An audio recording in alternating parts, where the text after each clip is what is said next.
Hey kids, it's time for another Just Another Fanboy Classic episode. This week we got episode number 11, which was originally published on Wednesday, November 8th, 2006. But before we get started with all that, I just have a couple of quick things. First up, I wanted to remind everyone about the 2 live streams I have coming up. First, on Monday, March 21st at 7 p.m. Central, Ed Moore and I will be meeting up to record a few episodes of an upcoming podcast we're calling the Superman Super Show. The idea here is that the two of us are going to read as many Superman comics as we can, starting with Action Comics number 1, then talk about them on the show one issue at a time. And we invite you to watch as we try to cobble something together. Next, on April 2nd, also at 7 p.m. Central, I'm going to live stream my recording of Just Another Fanboy episode number 250.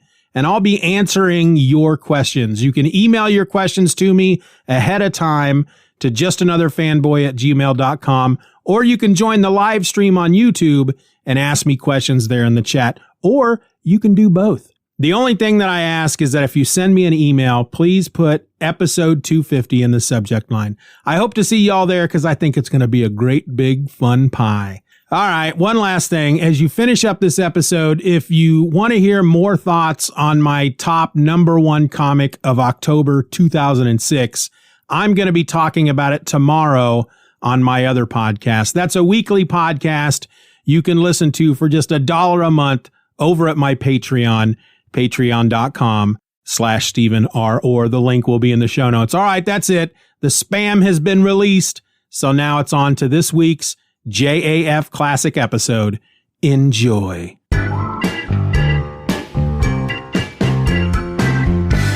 You're listening to Just Another Fanboy, the only podcast with 6 toes on each foot. Just Another Fanboy is a Lynx Broadcasting production. Just like a comic book! Just like a comic book!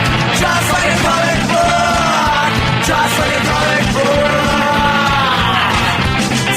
Welcome to episode number 11 of Just Another Fanboy. This episode was recorded on November 7th, 2006, and needs a nice big cup of coffee just to get itself going each morning. I'm your host, Stephen, and I welcome you once more into the ranks of the socially demented and clinically well-read. This week, we come at you like a bucket full of wet cats. We got your regular news and picks of the week. My top 3 books of October 2006 swing in like Tarzan with the bad chest cold. Gary slides in with At the Movies with Gary, Indiana, where another lucky listener will win a $10 iTunes gift certificate. This Week on Heroes makes an appearance before retiring to its room on account of having a bad back. And Norman, Oklahoma has a bone to pick with Wizard Magazine. But before we just toss ourselves unceremoniously into the show, I just wanted to touch on an item that's been all over the web this past week. It seems that Wildcats issue number 2 by Grant Morrison and Jim Lee has been reported as being resolicited for March of 2007. March of 2007? Here we go. That's gotta be a joke. Please. Tell me that's a joke. Please. I'm afraid. Tell me it's a joke. I'm afraid not, Norman. Oh, I got it right here in a press release from DC. It states, please note that orders for the Wildcats number 2 standard edition and variant edition have been canceled. You gotta be kidding. This issue will be resolicited in the January previews to be in stores on March 2007. I'm just speechless. I don't understand how something like this can happen. What's wrong with the industry when books like this can be so damn late? I don't know, Norman. And the sad thing is that I really enjoyed the first issue. So, I'm still going to buy issue 2, but now I got to wait 5 months. At least I dropped All-Star Batman and Robin, right? I guess so. This is just a pisser, my friend. This is a complete pisser. Yeah, well, I think we found something we can agree on, old chum. Old chum? You really need to get out more often. I think somebody needs a hug. Oh, piss off. Oh. I'm out of here. You call me when my segment's Don't up. go. See ya. Normie. Anyway, on a personal note, I'd like to say a big and happy welcome home to my wife's brother, Major Roger T. Ashelman, and the rest of the men from the 137th Infantry National Guard Unit out of Kansas. These fine servicemen are expected back in their home state on Thursday afternoon after a year's deployment in Iraq. Thank you for your service and welcome home, boys. I guess it's time for news and information you could have easily gotten for yourself with just a little effort. This week's news and information you could have easily gotten for yourself with just a little effort is brought to you by the good people at Peppy Pete's Potty Palace. When was the last time you used a public restroom that was clean and not covered with bodily waste? How often do you walk into a gas station bathroom only to turn right back around for fear of losing your lunch? Do you ever dream of using the type of facilities you see in a 5-star restaurant without paying for the 5-star meal? Well, thanks to Peppy Pete's Potty Palace, your dreams have become a reality. Peppy Pete has labored continuously over the past decade to provide the finest and low-cost luxury pay toilets on each city block in each city and town around the nation. So when you have to go, but you don't want to sit on 16 layers of toilet paper, then try Peppy Pete's Potty Palace. Only 25 cents a visit, or buy a membership card for only $10 a month. Peppy Pete's Potty Palace. It's the place to crap. Get ready for Stan Lee, Joe Quesada, One Stage, and you, along with some surprise guests in Los Angeles for an evening of conversation, debate, chat, discourse, and chewing the pop culture fat about the history and future of Marvel Comics. It's like inside the actor's studio, only without the pretense and with a lot more cool. First announced at San Diego Comic-Con, tickets for Marvel Then and Now, an evening with Stan Lee and Joe Quesada, scheduled for 7 p.m. at UCLA's Ackerman Grand Ballroom, are now on sale at the UCLA box office and all Los Angeles area Ticketmaster outlets. Ticket prices are $18 for UCLA students and $20 for non-students, with all proceeds going to benefit the Hero Initiative, a federally chartered not-for-profit organization that provides financial assistance for comic creators in need. Tickets are also available for a VIP reception before the program, which will feature the ability to hobnob, rub elbows, and otherwise just hang out with Stan and Joe and some of the evening's special guests. These tickets are $100 and also benefit the Hero Initiative. To purchase VIP tickets, call the UCLA box office at 310-825-2101. What are Mark Miller and Brian Hitch working on post-Ultimates 2? Mr. Miller left fandom a clue on his message boards where he asked board members, quote, as far as the Marvel U was concerned, who was the first heroine, end quote. When the response came back, Miller eventually replied, quote, cool, thanks folks, I've gone for Miss America. This all ties in with the Hitchy Project. Oh, you're going to like this, end quote. Then he added, quote, no, it's not set in the past. This is all set in the present day, but Maddie being the first actually works really well for something, end quote. Let the speculation run wild. Top Cow Productions is proud to announce the long-awaited release dates of their Compendium line of trade paperback collections. The new line of Compendium editions from Top Cow will be a great value for old and new readers alike who want to delve into the Top Cow universe. Each compendium contains 50 full issues of content in full color and is priced at an economical $59.99. Even at cover price, this material would normally cost fans over $150. The first release in the line will be the Witchblade Volume 1 Compendium, which is expected in stores on November 15th. The collection will collect Witchblade issue number 1 through 50 in order and chronicles the origins and evolution of Sarah Pizzini, the bearer of the mystical Witchblade. This volume contains stories by David Wall, Christina Z, and Paul Jenkins, and art by Michael Turner, Randy Green, and Kao Cha, plus the first appearances of Sarah, the Witchblade, Kenneth Irons, Ian Nottingham, and Jackie Estacado, The Darkness. A second volume is planned for release in the summer of 2007 and will contain issues number 51 through 100. Witchblade Volume 1 Compendium will be quickly followed by the release of Darkness Volume 1 Compendium and Tomb Raider Volume 1 Compendium. Both are expected in stores on November 22nd. The Darkness Volume 1 Compendium will collect the Darkness issues number 1 through 40, plus the complete run of the Tales of the Darkness series. Just in time for the Darkness 10th anniversary in December, this collection will show you how the Darkness first appeared and through Jackie Estacado's life into turmoil. With stories by comic book heavy hitters such as Garth Ennis, Paul Jenkins, and Mark Silvestri, you can't go wrong. Plus, it features the first appearance of the Magdalena. The Tomb Raider Volume 1 Compendium will feature Tomb Raider issues number 1 through 50 and contains the adventures of Lara Croft by such comic book luminaries as Dan Jurgens, James Bonney, Andy Park, Randy Green, Eric Basaldua, Michael Turner, and more.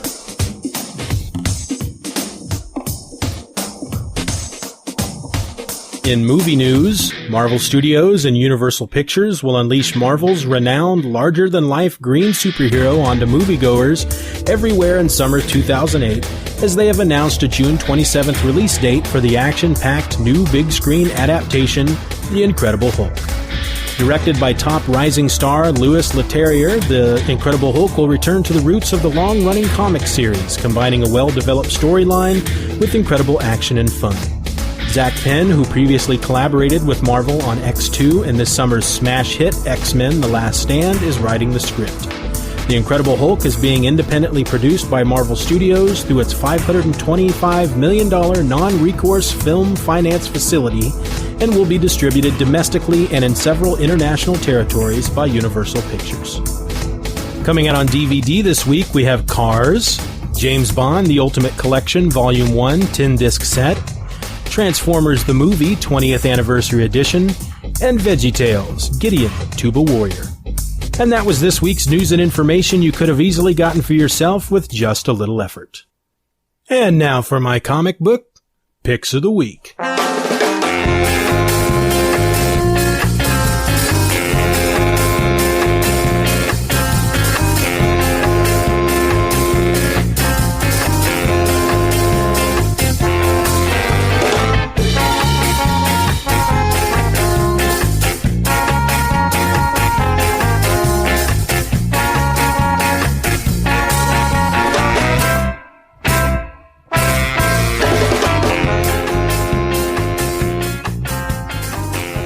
From DC this week, we have 52, number 27, written by Jeff Johns, Grant Morrison, Greg Rucka, and Mark Waid. Breakdowns by Keith Giffen, covers by J.G. Jones. The story of the year continues in 4 more chapters of America's only weekly superhero adventure. In this issue, it's Jean Loring, Sue's murderer, plus the origin of Power Girl by Wade and Adam Hughes. Batman number 658, written by Grant Morrison, art by Andy Kubert and Jesse Delperdang, cover by Kubert. The shocking conclusion to the 4-part Batman and Son, written by the team of writer Grant Morrison and artists Andy Kubert and Jesse Delperdang. That has to be one of the worst and most boring solicitations in all of comics history. Green Arrow number 68, written by Judd Winnick, art and cover by Scott McDaniel and Andy Owens. It's the end of Ollie's training, just before he returned to Star City, and at more than full strength. But at what cost? And with whom at his side? Green Lantern number 14, written by Jeff Johns, art by Ivan Rice and Auclair Albert, cover by Ethan Van Sciver. Part 1 of the shocking new story arc, Wanted, Hal Jordan. On the run from a legion of intergalactic bounty hunters and the new Global Guardians, Green Lantern is on the path to discovering who put a price on his head, and the shocking reason why. Meanwhile, Jon Stewart's undercover role is compromised, and Alan Scott makes a decision on what to do about the renegade Green Lantern, Hal Jordan.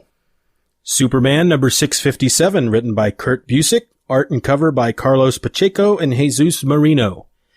Taken to a dark future, Lois and Jimmy bear witness to the end of civilization. In a world torn apart by natural disasters, where Lex Luthor and some of the most powerful supervillains rule humanity, not even Superman can save the world.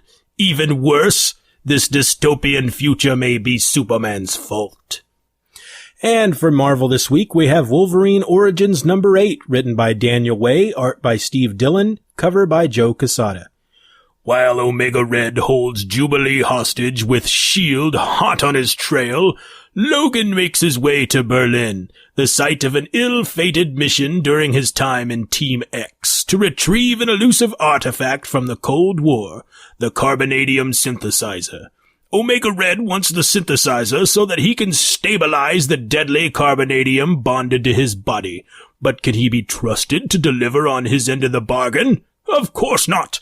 Logan has a plan, though, but he's going to need some help from an old friend to pull it off. And those were my comic book picks of the week. You can view the entire list of comics being released on November 8th on the boards. And now, At the Movies with Gary, Indiana.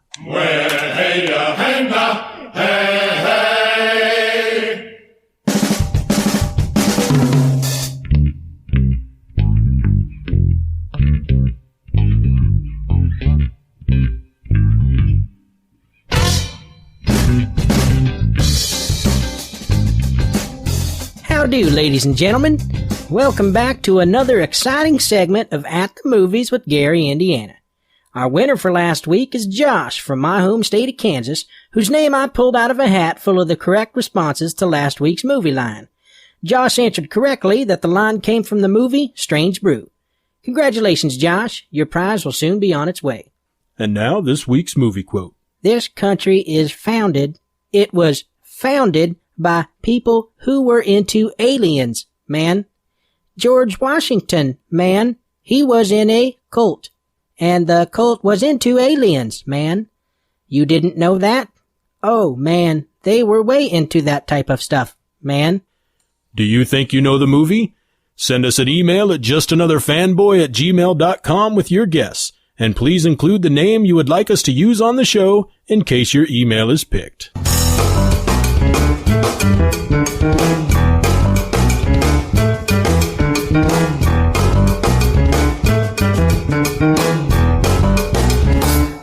And now my top 3 comics of October 2006. Oh, and beware, there may be spoilers. Number 3 is Daredevil number 93 for Marvel Comics, written by Ed Brubaker, art by Michael Lark and Stefano Goidiano. A colorist is Matt Hollingsworth, and the letterer is VC's Corey Petit. Matt goes to Sintra, a village near Lisbon, to try to track down Lily, a woman he feels is the only link to finding the people who ordered Foggy's death. Matt can't stop thinking about Lily because her scent reminds him of old flame Karen Page. He finds Lily as she's being taken forcibly from her mansion by none other than Tombstone. Matt, dressed as Daredevil, does what he does best, which is to just generally flip around and hit and kick at Tombstone. Unfortunately, it doesn't work, and Tombstone gets away with the girl. Matt follows them to Paris where, you'll just have to read it.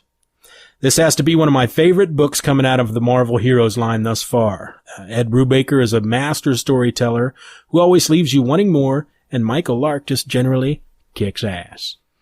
Number 2 is Criminal number 1 from the Marvel Comics Icon line.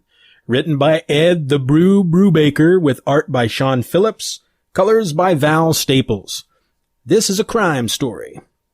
Basically, we have Leo, who is one of the best in the business of crime because he doesn't take a job that's not safe. If something goes wrong, Leo runs for it and has therefore never been caught. An old pal finds Leo and offers him a score to end all scores, stealing $5 million in diamonds. The catch is that he'll have to work with the crooked cop. The great and powerful Brew nails it again with Criminal. This may be only issue 1, but I can tell from here that we're in for a wild ride. If you haven't gotten it yet, pick it up, because issue 2's coming out. I think it actually came out. Pick it up. It's awesome. And number 1 for October is Action Comics number 844 from DC, written by Jeff Johns and Richard Donner, art by Adam Kubert. Dave Stewart is the colorist, and Rob Leigh is the letterer.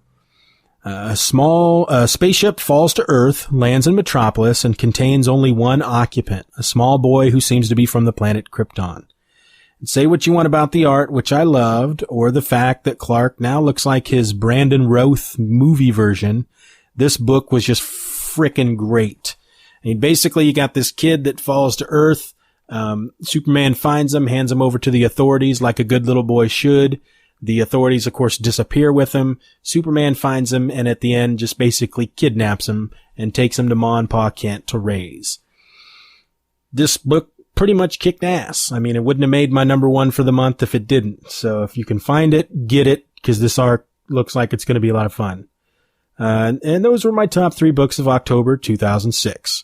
This was a tough month because there were a few great books out there. So some honorable mentions will be Captain America number 23, which dealt with the Civil War and the Winter Soldier working with Nick Fury to gather some information. Wildcats number 1 from Wildstorm was really good. Unfortunately, we got to wait, 4 or 5 months for the next issue. Wolverine number 47 from Marvel generally kicked a lot of butt. Wolverine going medieval on the guy from Damage Control. And then there's Justice number 8, the Justice series from Alex Roth, Doug Braithwaite, and some guy named Kruger. This is really good. I had to actually go back and read them all over again because when I got issue 7, I forgot where I was at. So just in the last couple days, I went back and read them all over again, which actually made it a much more pleasurable reading experience.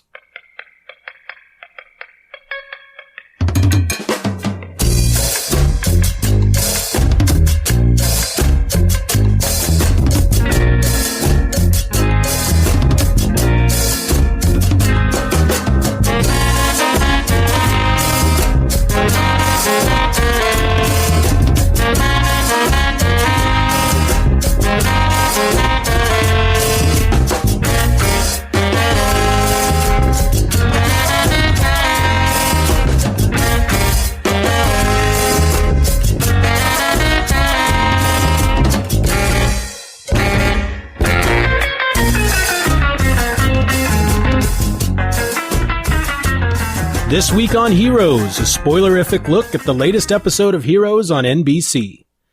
Claire's friend, who videotaped her trying to kill herself over and over, has found the missing tape, and it winds up in the hands of her little brother, whom she spends the entire episode trying to convince to give the tape back and that she's not a freak. Micah and DL are on the run, and they meet up with Hero and Ando on a highway in the middle of nowhere when they come across a 2-car accident. DL uses his phasing ability to get into one of the cars and try to rescue the driver before the car blows. And blows it does before they can fully escape. But no fear, Hero stops time and saves them all. We also find out that Micah does in fact have powers when he and DL stop at a motel and Micah causes an out-of-order payphone to work just by touching it, and he calls his mother Nikki. We also discover that Micah knows about Nikki's dual identity when he realizes that he's talking to her other, Jennifer, though he still tells her where they are at. Peter finds Isaac missing and all his paintings gone, but he learns from Simone that the missing painting was bought by Nathan's crooked mob backer from Vegas, and he asks Nathan to try and get the painting back. We also meet Nathan's wife in this episode and learn that she was in a car accident and is in a wheelchair. Nathan calls his backer, and I may have heard it wrong, but it sounded as if he was successful in getting the painting for Peter, but then later, I'm pretty sure he tells Peter he couldn't get it. That is, if I heard correctly. And if I did, then I gotta wonder just what the heck Nathan's playing at. Matt comes back in this episode, and he learns that his wife is hiding something from him. Before he can discover what it is, he heads off to work, where the FBI lady invites him to go off and help solve this whole Siler thing. They never find Siler, but they do bust a guy who has radioactive powers, which gives his wife cancer, and she dies. Matt discovers his wife's secret, and he hears the thoughts, when he hears the thoughts of his old partner, who has been sleeping with Matt's wife. Matt doesn't take it very well. The episode ends with Jennifer, Nikki's dark half, loading a gun to go out and get Micah back. Next week on Heroes, according to NBC, back in India to mourn the passing of his father, Mohinder encounters mysterious dreams of the past that force him to question what path to take next. Continuing their journey to New York, Hero and Ando stop at a diner and meet someone interesting. In Crisis, Nikki comes to a personal understanding. Determined to see one of Isaac's paintings that Simone recently sold, Peter asks Nathan to help in finding a key to the future. Intent on getting back to her normal life, Claire focuses on homecoming preparations, unaware of what's to come. Meanwhile, HRG and a surprising associate focus their attentions on another hero. And that was This Week on Heroes, which I guess takes us to the podcast spotlight. In this week's comic book podcast spotlight, we take a look at the Comic News Insider podcast at comicnewsinsider.com. Comic News Insider is your source for news, reviews, and interviews on everything comic book, animation, sci-fi, and pop culture. Hosted by Joe Gonzalez and Jimmy Aquino, CNI is a weekly podcast that is both informative and entertaining. Joe and Jimmy review new weekly comic titles, deliver the latest industry news, and share their top 3 picks of the week. Special episodes include guest interviews with the biggest names in the comic book industry today, including John Cassaday, Paul Pope, Jim Lee, Brian K. Vaughan, Joss Whedon, Ed Brubaker, Rosario Dawson, and many more. Also, guest segments include Blair Butler from G4's Attack of the Show. Tune in every week to get your comic book news and more. Their last episode, or at least the latest one as of the time of this recording, was their Halloween all-zombie episode. It was pretty funny, especially when two of their so-called on-the-scene newsmen get eaten by zombies. I listen each and every week. This show will always have a place in my iPod. Anyway, check them out at Comic News Insider and make sure and tell them that Steven sent you.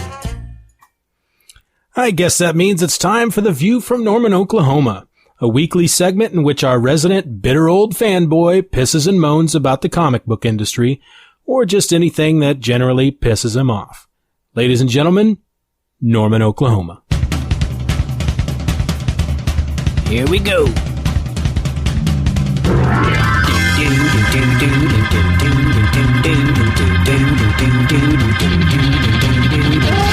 Yeah, baby. This song just kicks ass.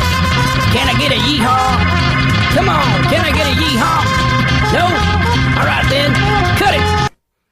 Just the other day, I'm thumbing through Steven's newest copy of Wizard Magazine. I believe it was issue number 182. Anyway, as I'm looking through it, I come upon a little article called Bringing Up the Rear, in which there are a number of shots of comic art showing nothing but various rear ends of comic book ladies. And it's your job to look at this collection of rumps and decide A, whose ass it is, and B, who drew it. Now the word tacky just seems to fly into my head.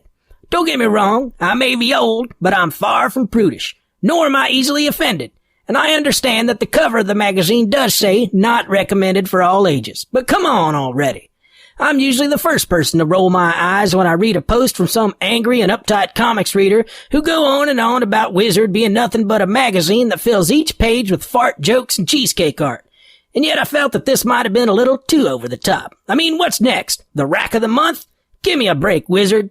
You may have had your moments of tastelessness in the past, but this one was just plain bad. Hey, something else we agree on, Norman. No, now don't get all cuddly and fluffy about it just 'cause we agree on something.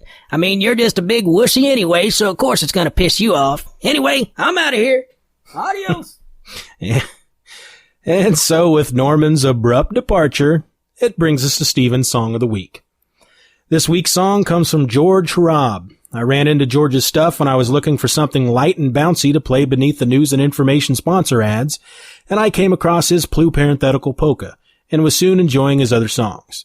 As a matter of fact, his song Convenient is the theme to At the Movies with Gary, Indiana, and Irk, played before my Top 3 Books of the Month segment, is George's as well. So without any more ado, She Suffers from Superlatives by George Harab. How is it you can feel no sorrow?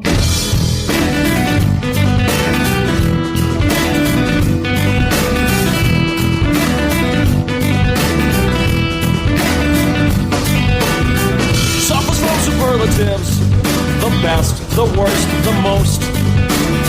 I'm thinking dumb superlatives. It's not about you, but your glass is highest at every toast. When she's around, my ship runs aground. The wedding dress is very nice. The pearl, the stitch, the lace. A yeasty mess is put on ice. You grab the bottle by the neck, you pull it up to your face. When she starts to emote, my boat doesn't float. How is it you can feel no sorrow? And the way you have faith, thinking you will still be here tomorrow. How is it you never feel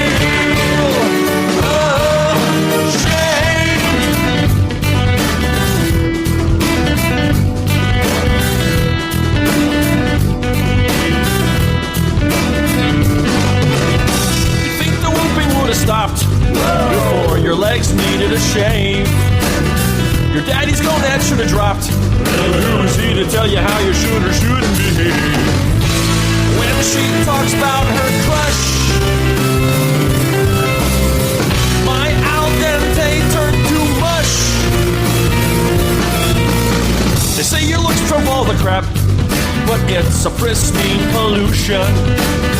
Your attitude just makes me nap, and I would not even waste on you my saline solution. When her mouth starts to shoot, my kapow goes kaput. How is it you can feel no sorrow after the way you have faith, thinking you will still be here tomorrow? How is it you never feel ashamed? You're not nearly so cute with your flaws. You make me glad I have mute, stop, and pause.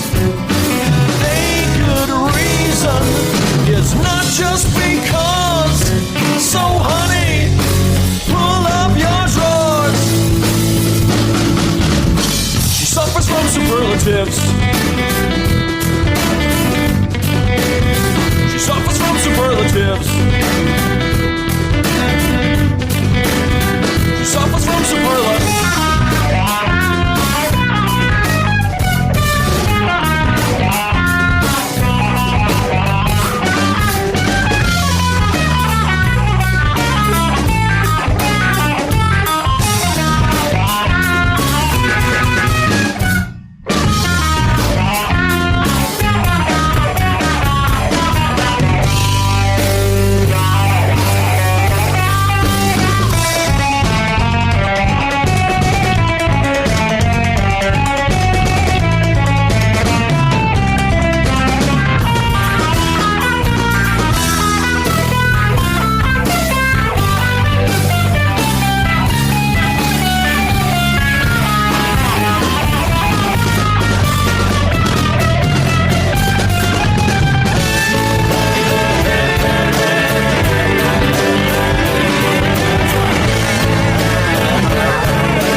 And no, that is not fine, resulting in some superlatives. The class is chicken and I think you're at 1459.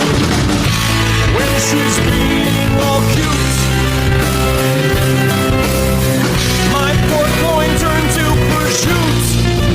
Oh, how is it you can feel no sorrow at the way you have faith,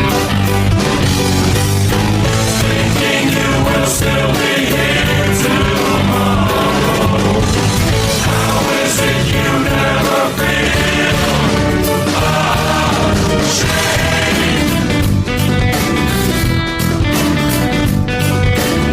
She suffers from superlatives. She suffers from superlatives. She suffers from superlatives. And this brings another head-scratching episode to a close. If you liked Steven's Song of the Week, you can check out info on George Hrab over at geologicrecords.net. And please take a moment to show me how much you love and care for this show. You can do that in 4 ways. You can send me an email at justanotherfanboy@gmail.com. Please include the name that you want us to use in the show. You could sign up and post at the message board at pythonland.com/fanboy. We have a few members now, but we could always use more. You can also go to Podcast Alley at podcastalley.com, search for Just Another Fanboy, and vote for the show. Or you could find the show on iTunes and write us a review. Or, of course, you could just do all 4. The theme song for the show is Comic Book by the Super Spies. Find it and information about the band at garageband.com. The rest of the music from this week's episode comes from the Pod Show Podsafe Music Network at music.podshow.com. So until next week, I'm Steven, and I'm just another fanboy.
Bye-bye, Daddy.